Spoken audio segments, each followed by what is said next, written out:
OSYN's log 733. We arrived at the city, where we were told to meet, where my sister told us we would have work. When we arrived, we learned our employer was the queen of this place. You find yourselves walking into a large banquet hall. The queen and her advisor sit together at the far end of the table. You see, she is a beautiful half-elven woman who has this long flowing golden dress. Fractured golden crown sits around her head. Long white hair. I do not care for where we are, only that my sister is here with me. I'll give you 3 guesses as to how we're related. While we sat, they gave us food, or at least what they could. In what you would expect to be a large, welcoming, multi-course meal, but lies instead a fairly barren table. A testament to the severity of the poverty that has struck this land, has struck you all in your day-to-day lives. So much so that even the royals are suffering. The task we were told to complete was the hunt of 3 dragons, their riders, and a group of dark beings, 3 of them. Interesting. We shall deal with them when the time comes. The dragons and their riders were their own predicament as well. I have hunted dragons before, but 3 ancient black dragons working closely together. Strange and dangerous. The group that came to assist us on this quest. A Goliath named Ursa. So how do you guys reckon this boat can float? Because last I checked, wood's heavier than water.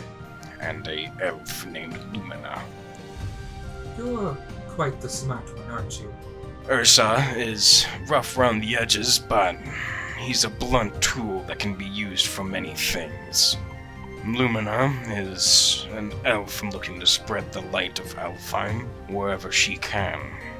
She will do what she must to complete that, I assume.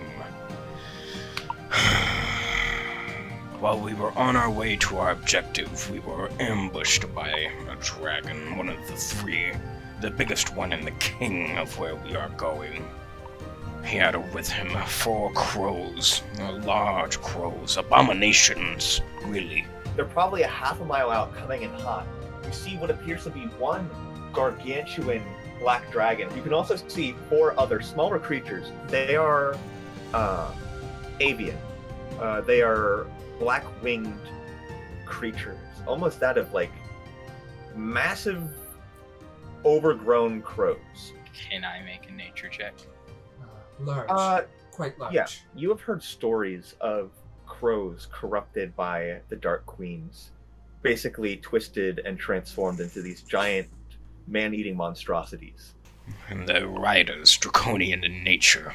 When I saw them arrive, or more, heard them, I decided that my job was to take out the riders and their crows. So I did just that. Yeah, you watch as this second bolt goes straight through the back of the head and the thing just topples off into the water. The dragon had other ideas. I'm gonna go for the ranged guy. Fuck! I'm alive, beaten and battered, but alive nonetheless. The dragon, I do not know why they deemed it was appropriate to arrive alone. Strange. This might be easier than I originally thought. Over the course of our fight with the dragon, he destroyed the ship that we were on, though. You will all perish. And it is just going to just blow acid straight down, and you watch as it hits down into the lower sections of the boat, and it just begins tilting its head upwards. The line of acid just cuts the boat in half, and where you are all standing is just liquefied wood that's beginning to like kind of break apart. I had to transport the crew of that ship somewhere else where they would be protected. They are protected for now, along with the general that was sent with us, the paladin, and he did his job well. I am writing this from my room as we travel the rest of the way. We shall reach the objective, for at least the coast, soon. OSYN's log 733, end.